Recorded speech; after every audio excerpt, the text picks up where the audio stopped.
ఇదే కాదు ఈరోజు గ్రూప్ 1 జరిగినప్పుడు కూడా గ్రూప్ 1 పరీక్షలు వాయిదాలు వేయాలని మన ప్రభుత్వం ఇచ్చిన జీవోలలో కోడిగుడ్డు మీద ఈకలు పీకినట్టు పీకాలని తప్పులు పట్టాలని హైకోర్టు నుంచి సుప్రీంకోర్టు వరకు అన్ని దగ్గరలకు పోయినారు.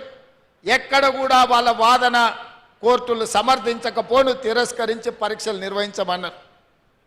లక్షలాది మంది నిరుద్యోగ యువకులు గ్రూప్ 1 పరీక్షలకు ప్రిపేర్ అవుతుంటే పరీక్షలు నిర్వహించమని ధర్నాలు చేసిన వాళ్ళు పరీక్షలు వద్దు అని కృత్రిమమైన ధర్నా ఒక రాజకీయ పార్టీ ప్రేరేపించిన ధర్నా చేస్తే నథింగ్ డూయింగ్ అని గ్రూప్ 1 పరీక్షలు నిర్వహించిన మెయిన్ ఎగ్జామ్స్ కూడా నిర్వహించిన తొందరలోనే తెలంగాణ రాష్ట్రానికి 2011 తర్వాత గ్రూప్ 1 పరీక్షలే నిర్వహించలేదు.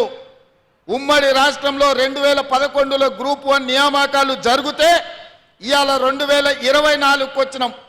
13 సంవత్సరాల తెలంగాణ రాష్ట్రంలో గ్రూప్ 1 ఉద్యోగ అవకాశాలు నిరుద్యోగ యువకులకు రాలేదు.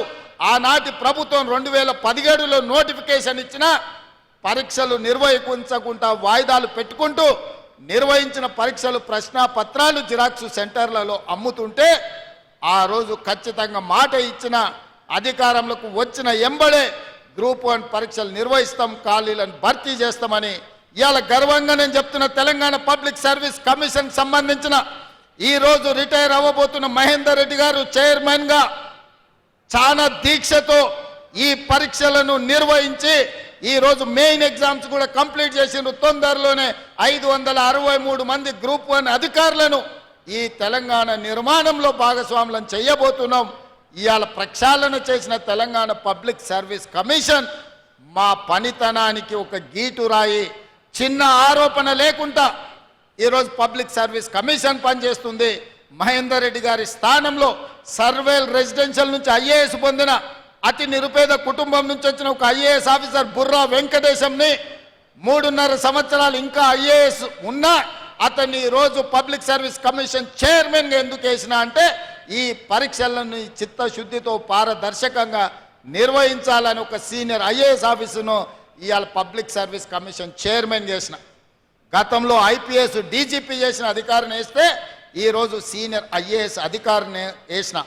మేము పొలిటికల్ రీహాబిలిటేషన్ సెంటర్గా మార్చదలుచుకోలే పబ్లిక్ సర్వీస్ కమిషన్ అంటే. పబ్లిక్ సర్వీస్ కమిషన్ అనేది ఒక ఉన్నతమైన సంస్థ, ఒక ఉన్నతమైన వ్యవస్థ. అక్కడ పనిచేసే వాళ్ళకు చిత్తశుద్ధి ఉండాలి, అవగాహన ఉండాలి, చదువు పట్ల శ్రద్ధ ఉండాలి.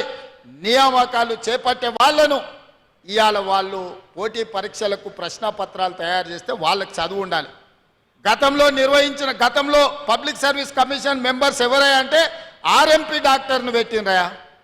గ్రూప్ 1 ఎగ్జామ్ నిర్వహించేటోడు ఆర్ఎంపీ డాక్టరు, డిప్యూటీ తహసీల్దారు, ఇట్లాంటి వాళ్ళను పబ్లిక్ సర్వీస్ కమిషన్ మెంబర్స్గా గతంలో వేసారు. నేను తప్పు పట్టడం లేదు, కానీ సెక్షన్ ఆఫీసర్ కలెక్టర్ని సెలెక్ట్ చేయలేడు కదా. ఒక సెక్షన్ ఆఫీసరో లేకపోతే ఒక ఆఫీస్లో ఉండే అటెండరో ఆ జిల్లా కలెక్టర్ని నిర్ణయించాలంటే అతని అవగాహన, అతని చదువు, అతనికి అన్ని రకాల అవగాహన ఉండాలి కదా.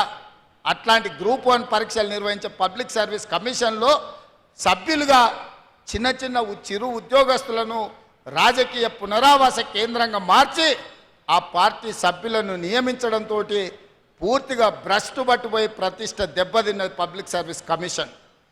కానీ మన ప్రభుత్వం వచ్చినాక పబ్లిక్ సర్వీస్ కమిషన్ కంప్లీట్గా ప్రక్షాళన చేసి ఉన్నత చదువులు చదువుకున్న వాళ్ళను, ఉన్నత హోదాలు ప్రభుత్వంలో నిర్వహించిన వాళ్ళను సభ్యులుగా చైర్పర్సన్స్గా నియమించడం ద్వారా ఈరోజు ఎలాంటి ఆరోపణ లేకుండా నిర్వహించగలిగినాము అని అంటే ఈ ప్రభుత్వం యొక్క చిత్తశుద్ధిని మీ ద్వారా తెలంగాణ సమాజానికి నేను చెప్పదలుచుకున్నా. అదేవిధంగా యూనివర్సిటీలకు సంవత్సరాల కొద్ది వైస్ ఛాన్సలర్లు లేరు. మనం వచ్చిన తర్వాత 10 యూనివర్సిటీల వైస్ ఛాన్సలర్లను నియమించడమే కాకుండా ఇవాళ యూనివర్సిటీలలో ఉండే టీచింగ్, నాన్ టీచింగ్ వేకెన్సీలను అన్నిటిని కూడా ఇవాళ ఫిలప్ చేయాలని ఆ వైస్ ఛాన్సలర్స్కు మనం ఈరోజు ఆదేశాలు ఇవ్వడం జరిగింది. నేను ఎందుకు ఈ వివరాలన్నీ మీతో పంచుకుంటున్నా అంటే గత ప్రభుత్వం ప్రతి మండలంలో 30 పడకల ఆసుపత్రి, ప్రతి నియోజకవర్గంలో 100 పడకల ఆసుపత్రి, ప్రతి జిల్లా కేంద్రంలో ఒక మెడికల్ కాలేజీని ఇస్తామని చెప్పిండ్రు. 10 సంవత్సరాలైన మండలాలలో 30 పడకలు రాలే, నియోజకవర్గాలలో 100 పడకలు రాలేదు. మెడికల్ కాలేజీలు ఇస్తే అత్తా పత్తా లేదు. బోర్డు అని ఉంది, జీవో అని ఉంది, కానీ అది ఎక్కడుందో ఎత్తుకుతే ఎక్కడ కనిపించదు.